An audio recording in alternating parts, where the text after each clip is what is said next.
As soon as I uploaded my video about yeast resin seitan that soaks up flavor and has a delicate texture like nothing I'd ever seen, I got comments about how this looks like it would be perfect on a gyro. So we're gonna do just that. At the same time, we're gonna use this as an excuse to test how far we can push this vegan meat, so let's go get it. So grab your old trusty scale, it's seitan time. Drop in 130 Gs of gluten flour, get your magic raising powder, or, yeast, as they like to call it, and a spoon out a 4th teaspoon into a vessel, and then add a 1/8 teaspoon of sugar. Now we're gonna switch it up from my last video and actually put seasonings in the Kao Fu. This was a suggestion from the comments from the burger dude. Thanks, dude. So grab that same dry mix and add a 1/2 teaspoon of coriander, pepper flakes, cumin, oregano, onion powder, and garlic powder. You're probably like, but Mike, there's no salt in here, and no salt will interfere with the rise, so don't worry, we'll add some in a bit. Now whisk that sucker up and let's get our wet ingredients together. Now last time I made Kao Fu, the gluten stuck to the bowl in a super annoying way, so we're going to spray this guy down with some oil and see if that helps. Now we're gonna add 2/3 cup or 140 grams of room temp or slightly warm water, and then we're gonna add in some optional coloring with a 1/2 teaspoon browning liquid.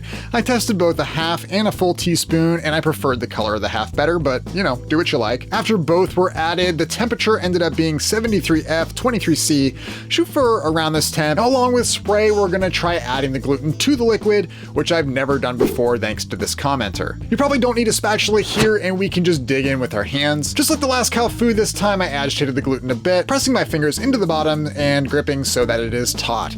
I just think this makes sense to do to develop the gluten and move around the hydration a bit. Now put that into a bowl and cover it and let it proof for 2 to 3 hours. So let's check out the mixing bowl. While it was covered in gluten, at least it was a lot easier to clean than the past times I've made this, so I think we got a wiener seitan dinner. Once the proof time is up, gently pull the ball out, trying not to degas the dough. That's baker talk for not squishing the yeast air out. Bust out your spray oil and spray down a bowl that fits in your steamer. Put them on in there and then take him over to an already steaming steamer. Lower him in and cover with a lid and vent slightly with the spoon for 30 minutes. Here it is 10 minutes into the cook. 20 minutes in, starting to get a little bit bigger, and here it is at 30 minutes at the end. Now remove from the heat for another 15 to 30 minutes. Right at the end, he was starting to get a little claustrophobic, pressing against the lid. Get me out of here. If this happens within the first 20 minutes, you can take out the lid to give him a little bit more fresh air, and maybe consider lowering the heat on your stove as well. Once rested, cut them into no larger than 1/4 inch thick strips, as I'm showing here, and then turn and cut into chunks. None of these should be larger than 1 inch by 1 inch. Now, let's marinade. What's so great about Kao Fu is the ability to soak up marinades, so don't skimp on its superpower. Grab a bowl and add 2 to 3 cloves of garlic that are diced, a glug of vinegar, any will do, 1/2 a lemon juice, a 1/4-ish cup of olive oil, I didn't measure here, but that's what I think I did, about a teaspoon of dried oregano, 1 to 2 teaspoons or so of salt. Remember, there is no salt in the seitan, so we need to add it here, and then black pepper to taste. Let's take our chopped fu, plop it in the marinade, and stir. Once everyone is covered in that sweet infused oil, let's let this rest in the fridge overnight. While that's resting, what's a gyro without tzatziki? Grab some unsweetened and unflavored vegan yogurt, very important. This is the kind I use, but I'm sure others will work fine as well. Add a 1/4 of a cucumber that has been grated and has water pressed out. We want this thick, so liquid is thine sworn enemy here. Add a generous pinch of some very finely chopped parsley, 2 cloves of pulverized garlic, a dash of olive oil, pepper and salt, and taste it and add more seasonings if needed. Now let's cover this and let this chill overnight. Okay, next day, it is time to make it all.